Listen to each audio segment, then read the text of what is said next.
ജ്യോതിഷ വിഷയത്തിലേക്ക് എല്ലാവർക്കും സ്വാഗതം. ഞാൻ ഇന്ന് പറയാൻ പോകുന്ന ജ്യോതിഷ സംബന്ധമായ വിഷയം നാഗദോഷങ്ങൾ അകറ്റാം. ആദ്യം തന്നെ നിങ്ങൾക്ക് നാഗദോഷം ഏറ്റിട്ടുണ്ടെന്ന് അറിയണം, അല്ലേ? സ്വയം അങ്ങോട്ട് തീരുമാനിക്കരുത് എനിക്ക് നാഗദോഷമുണ്ട്, അതുകൊണ്ടാണ് എനിക്ക് പല കാര്യങ്ങളിലും തടസ്സം വരുന്നത്, അതുകൊണ്ട് എനിക്ക് നാഗദോഷമുണ്ടെന്ന് സ്വയം തീരുമാനിക്കരുത്. അതിനെന്താ ചെയ്യേണ്ടത്? ഒരു നല്ല ജ്യോത്സ്യനെ കണ്ടു കഴിഞ്ഞാൽ നിങ്ങൾക്ക് സർപ്പശാപോ അല്ലെങ്കിൽ നാഗദോഷങ്ങളോ ഉണ്ടോ എന്നറിയാം. പല വിധത്തിൽ ഇപ്പോൾ സർപ്പദോഷം ഏൽക്കാനിട വരും, ഇല്ലേ? സർപ്പദോഷം പല വിധത്തിൽ ഏൽക്കാം. എന്താണ്?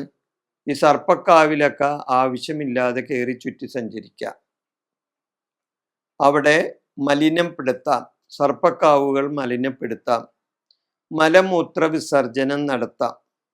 ഇങ്ങനെയൊക്കെ നടത്തി കഴിയുമ്പോൾ അവിടെ സർപ്പശാപത്തിന് വരും. അതുമില്ലെങ്കിൽ നാഗങ്ങളെ കൊല്ലാം, അല്ലേ? നാഗങ്ങൾ എന്ന് പറഞ്ഞാൽ അത് ആരെ ഉപദ്രവിക്കില്ല, നാഗങ്ങൾ, അല്ലേ? അപ്പം നാഗങ്ങൾ പാമ്പ് കടിച്ച് മരിച്ചവർ ഒത്തിരി പേരുണ്ടാവും, അല്ലേ?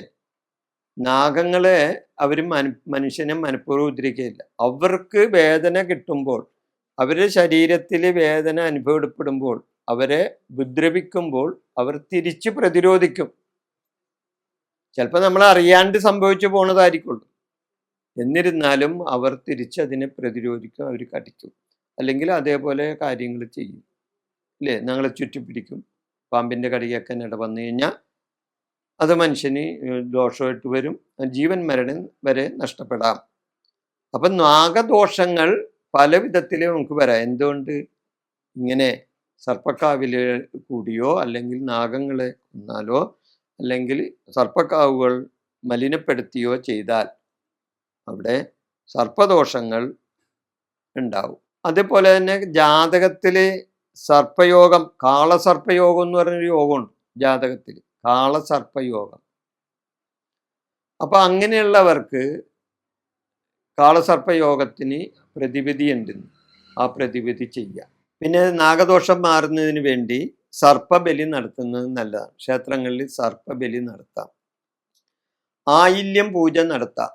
ആയില്യം പൂജ, 100 പാലും വഴിപാട് നടത്താം. നാഗക്ഷേത്രങ്ങളിൽ മുട്ടയും പുറ്റും വഴിപാടായി സമർപ്പിക്കാം.